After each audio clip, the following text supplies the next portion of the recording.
It's a Minimalist Monday edition of Optimal Finance Daily, episode 1347. The person's financial ethic we should care about most is our own, by Joshua Becker of BecomingMinimalist.com. And I'm your host and personal finance enthusiast, Diana Merriam. This is the show where I read to you from some of the best personal finance blogs on the web, with the author's permission, of course. Now, today's author is featured quite often on Optimal Living Daily. So if you like today's post, definitely check out that show. Again, that's Optimal Living Daily. But since you're here, let's get right to today's post and start optimizing your life.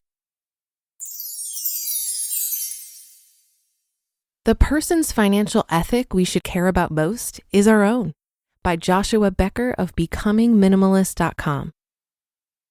There's an important difference between values and ethics. In fact, I've found the distinction to be incredibly helpful in my understanding of finances. Ethics, defined, is a system of moral principles. Values, defined, is relative worth, merit, or importance. Ethics deals with right and wrong, but values deals with what is important to a given person. Hypothetically, if we were all getting our ethics from the same source, they would not change from one person to another. What is right or wrong for you would also be right or wrong for me. Values, on the other hand, could vary significantly from one person to another. You may value security.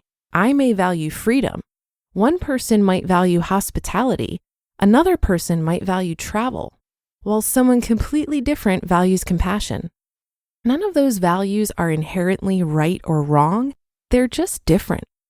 Each person simply places more worth or value on one than the other.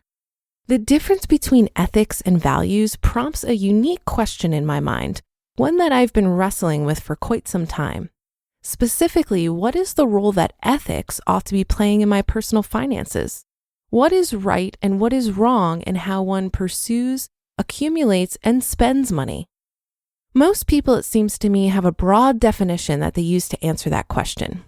We apply broad ethics to our finances, things like it's wrong to steal money, it's wrong to extort money, it's wrong to bribe with money, it's wrong to be jealous of others. It is moral and right for me to help others financially when I'm able to do so. These are financial ethics that most of us apply and adhere to in our lives and to our pursuit, accumulation, and spending of money. So we do routinely apply ethics to our finances, but only in very broad terms. Beyond that broad application, we don't tend to get particularly detailed in our pursuit of financial ethics. Instead, we tend to make our everyday financial decisions based on values rather than ethics. So we don't ask detailed questions that sound like this. Is it wrong for me to spend this much money on a car? Is it wrong for me to buy this size of house? What is my moral obligation to pay off debt rather than spend it on myself? Is it okay for me to make this much money? What is an ethical amount of money I should be saving this month? What is an ethical amount of money I should give to help others? Is there a moral question to be asked in how much or how little I'm paying for this service? Most of us, myself included, more often than I'd like to admit, do not ask those ethical questions of our everyday financial decisions. Instead, we base our decisions on values. I want X and I have the money to buy X, so I'm going to buy it.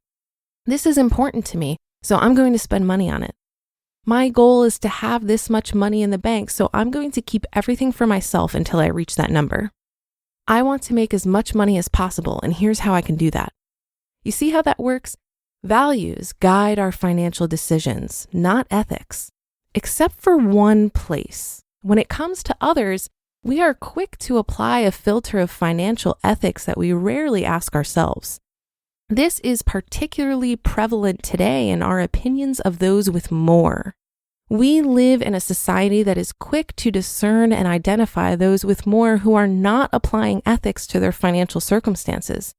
At least in our opinion, they're not being guided by ethics.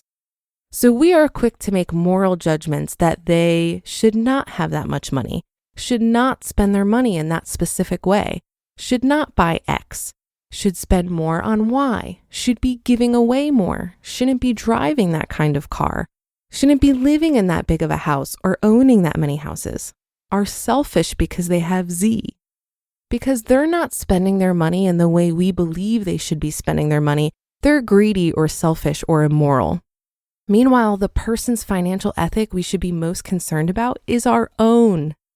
We are quick to place a filter of ethics on others' decisions, but rarely apply those same filters to our own. Indeed, ours is the only pocketbook and bank account we have control over. Rather than spending time concerning ourselves with others, we ought to focus intently on our own personal financial ethic and how to apply it to our unique financial circumstance. After all, ours is the only pocketbook and bank account that we'll have to give an account for at the end of our lives. Am I proud of how I pursued, accumulated, and spent my financial resources?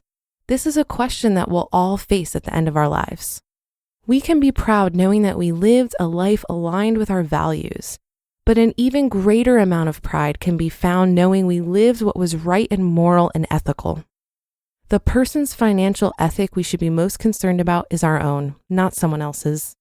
We have enough ethical questions to be asking ourselves anyway.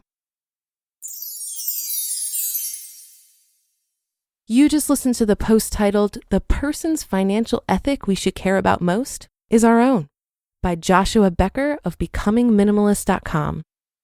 And thank you to Netgear. Are you buffering on video calls, connecting more devices, or running a handheld POS device? Do you need a separate guest network or enterprise-level security? The world runs on Wi-Fi, and small businesses and home offices are no exception.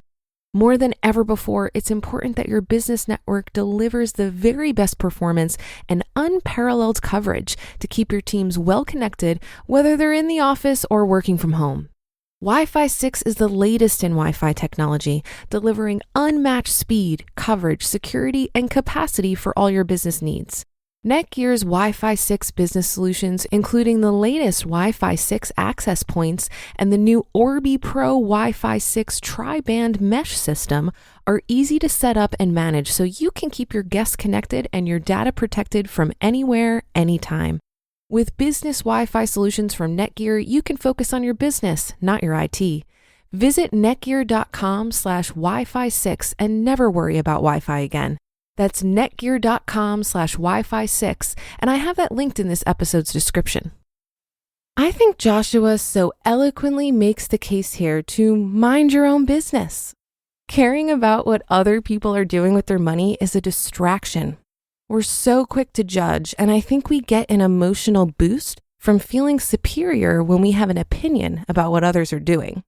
But that feeling is deceptive because our power is held in only what we can control, and what we can control is our own finances. There's an author named Byron Katie that really helped me reframe my judgments of others. Reading her books made me realize that when I'm tied up in judgments of others, I'm actually abandoning myself. Who's taking care of me while I'm in my head worrying about someone else? No one. That's who. Judging or complaining about others can also be seen as fighting with reality because we're not accepting something that's beyond our control. As Byron Katie puts it, when you fight with reality, you'll lose, but only 100% of the time.